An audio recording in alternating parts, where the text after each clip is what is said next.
আলোচনা করতে গেলে প্রথমে জানতে হবে ব্ল্যাক হোল কী বা কাকে বলে।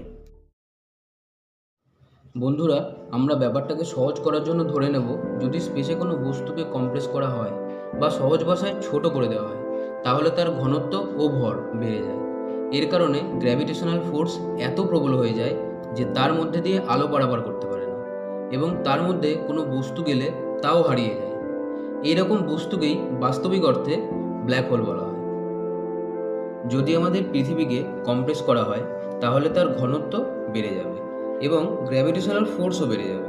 এতে আমাদের পৃথিবীও ব্ল্যাক হোলে রূপান্তরিত হতে পারে। সেরকমই আমাদের সৌরমণ্ডলের সূর্যকেও যদি কম্প্রেস করে মটরদানার মতো করে দেওয়া হয়, তাহলে আমাদের সূর্যও কিন্তু ব্ল্যাক হোলে রূপান্তরিত হবে।